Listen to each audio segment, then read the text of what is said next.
With Stilks, and the question I want to ask you is, what makes a good head doorman? I'll tell you how I would run a door, right? First of all, running a door is very similar to running a Premiership football team. You've got a manager, which is your head doorman. You've got to have respect by your players.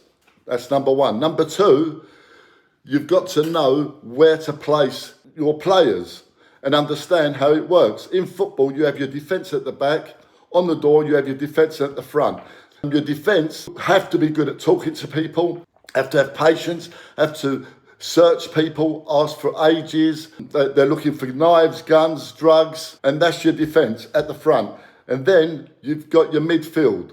Your midfield are your doormen that are inside the club. They've got patience. They can stand there all night and they're looking out for trouble. And when something does happen, someone spills a drink, something really silly, you don't want them beaten up. Or if someone gets too drunk, your midfield have got to be able to get there, take them to the front, where your defence will then ask them to leave. Then you've got your strikers. Your strikers are sitting by the bar, but they're called out as last resort. If your strikers come out, you know there's going to be serious consequences, and you don't need it. You don't need your strikers out unless you really need them. And what was your favourite position? Liam, I could play any position. I've got patience. I could stand on the door. I could stand inside, and I could also be a striker. That's what makes me a good doorman. I could play every role. So, but as the head doorman, everybody's got to respect you, haven't they? So you've got to have a reputation to start with. Well, yes. Being the head doorman, you have to have the respect from all your other doormen, or otherwise it ain't going to work. Because you can't turn up with work and go, right, Jack, Max, Liam, you go there. Tony, you stay there. Go, oh, I don't want to do that bit. I want to do this bit. No, listen, you do what I'm telling you. The head doorman's got to make a decision for that night, and you've got to stick by it. People can't, like a football team, they just can't play where they want, because they may think they're good at defence. But I know their strengths, because I've been in the game all my life. So I could see if these people are going to make good strikers. I could see if they're going to make good defence. Because a lot of these doormen, you get your strikers that go in, and then you get your defence and your midfield that join in after. When they're down, then it's easy to join in and throw them out. Is it important when you've got a team that you've worked with everybody in the team before? Are you happy to take on new people?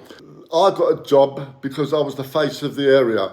And then the people I hired were personal friends of mine, and they would die for me. I've been asked the question, aren't you frightened of going to work tonight? I said, frightened of what? They go, well, you might get stabbed or killed. I said, ain't you frightened coming to the club tonight? They went, what do you mean? You're coming to the club on your own. I'm there with three of my mates, and they're going to back me up 100%. Why should I be frightened? You've got to be frightened. So how many would you have in a team? Depends on the size of the club. Mm-hmm. It's normally one doorman to every 100.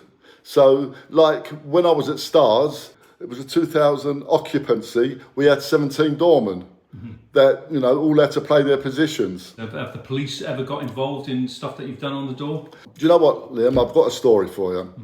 I'm working at the Camden in Bexley Heath. It was a pub, and it shuts at 11 o'clock. And I've got a phone call from Gravesend from a friend of mine called Max and Lawrence. Lawrence is a well-respected doorman from Essex. They phoned me up and said, Stilks, you couldn't come down tonight because we've been told we're going to have a lot of trouble tonight and we need some more people to back us up. There's only 4 of us here. I said to Craig, I was working with that night, do you fancy it? No problem. So we went down there. What's going on? He said, well, we've been told that they're going to come and try and take the door over tonight. I said, okay, what do you want me and Craig to do? He goes, right, we want everyone searched properly, because if it's going to kick off, we don't want anyone in here with guns, knives, or any kind of weapons. Search them properly. Craig searches this big fella, big lump, passes him over to me, I search him, and I can feel something in his pocket. I say, what's that? He goes, nothing. I said, get it out. And he pulls it out, and it's a bag of wraps. So I say to him, what's this? He goes, it's only personal, mate. I said, listen, you ain't bringing this in I'm taking it off you.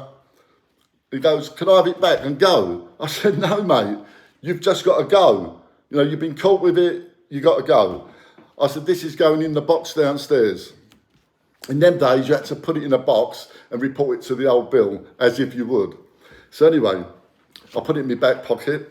As he was leaving, he goes, I'll be back for that. I said, yeah, I've heard it all before. He goes, mark my word, I'll be back for that. That's my gear, and I'll be back for it. I said, all right, I'll see you later. So, about half hour later, 3 old Bill turn up at the front. Now, I'm looking, what's going on? This fella that I threw out with the gear turns up. The old Bill goes, which one of these was it? He goes, that one. He goes to me, this couple, did you take anything off this fella? I said, yeah. He goes, what did you do with it? I said, I've put it downstairs in the box. But really, I've got it in my back pocket.